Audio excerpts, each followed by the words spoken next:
Hey guys, Trail Chasers here. Today I want to do an overview and a bike check on my new Commencal Meta AMV3. But before we do so, I want to take a quick minute to thank you guys. My channel recently hit 300 subscribers, and that means a whole lot to me. Because of your guys' continued support, I've been able to purchase a new mic for this channel, which should hopefully improve the videos a ton. If it does, please leave so in the comments. I love to hear your guys' feedback. Anyways, let's get on with the check. So, my Commencal Meta AMV3 is a size XL. Before I was riding this, I was on a 2008 Norco A-Line Park Edition.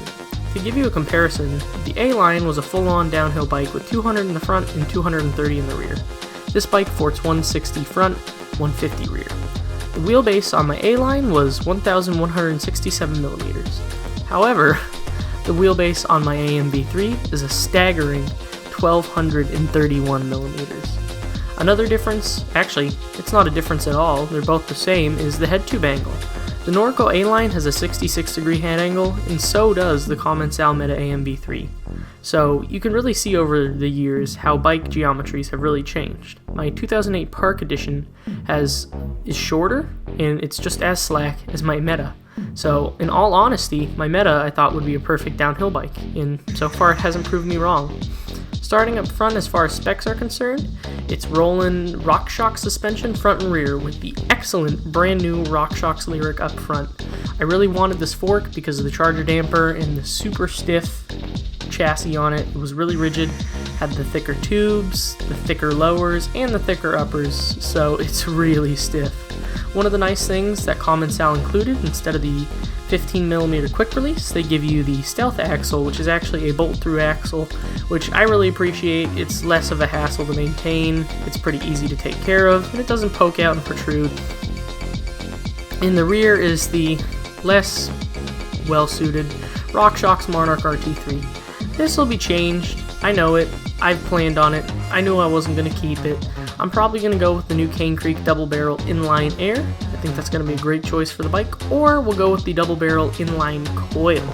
I would love to have a coil on this bike, and if I can get it to fit, I think I'm going to have to go with it. The drivetrain is stock at the SRAM NX. It's the cheapest SRAM 1x11. It is an 1142 spread, so you have the full 11-speed rein. However, it's a little bit heavy, but it's cheap, and it works just as good as the others. For me, I like it because I can beat the crap out of it and not have to worry about it, unlike some $1,000 X01 setup, so I love it. Next is the saddle. I replaced it with a WTB Volt in a 150 width.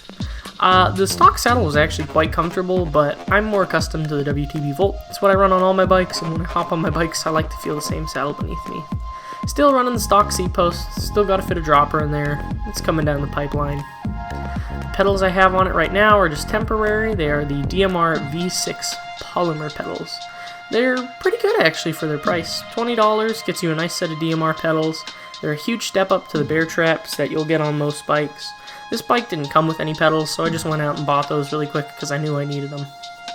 Up front, I'm still running the Ride Alpha Components cockpit that is spec'd stock on the bike. It's worked out fairly well. Bars are a little bit narrow for my taste, and the stem is a little bit long. I believe it's 50 and a 780. I'm going to be going down to a 35mm stem with 800 bars on it. That's my personal choice, and for downhill territory, it'll suit a lot better. On the front up there is also the new SRAM Level T brakes. They are the 2-piston SRAM brakes that are meant to replace the SRAM DB5s and stuff like that. They're actually quite good for a 2-piston. They stop pretty well, but I don't know how they'll work at bike parks, so I'll probably have a few more days on them and then figure out if I'm going to go up to something beefier. However, to help with that, they did include a 200 rotor up front with a 180 in the rear. I really like this feature because I want big, beefy brakes that are going to stop me no matter what. But what's good of having beefy brakes if you don't have the traction to stop? Luckily, Commencal's not a brand that cheaped out on the tires like a lot of companies do. They spec'd some really nice Maxxis Exo compound trail tires that are already tubeless ready. I don't think they're tubeless setup. I honestly haven't popped open the wheels yet to check, and I'm not going to. It rolls. I'll change it when I want to. Rolling on those are WTB STI 25 wheels with Formula hubs. they work. There's not much else to say about them. They have a decent modern profile to them.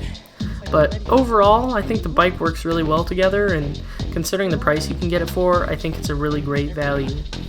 Anyways, that's basically all I gotta say about my bike. I'll let you guys watch some videos of me riding it around for now. So, this has been Trail Chasers. I'll see you guys on the trail next time. Bye-bye.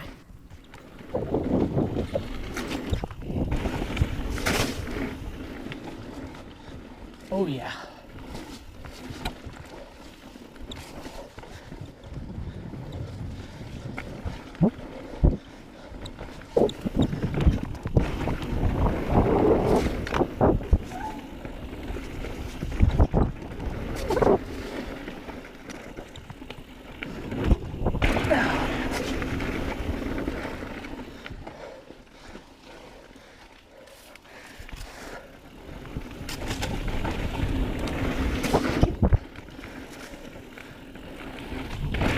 Whoa, that one was close.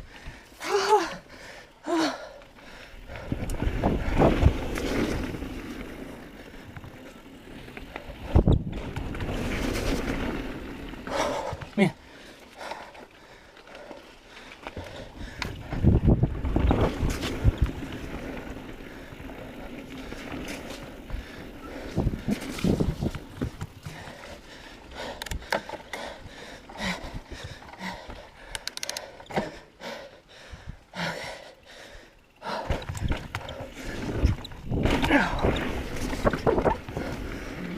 Woo.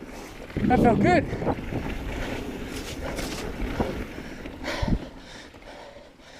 I love this trail.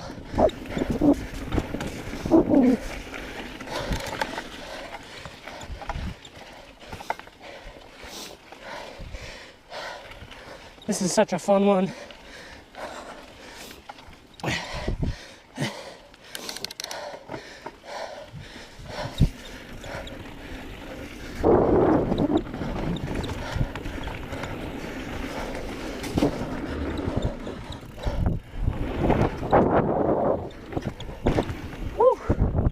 Good run.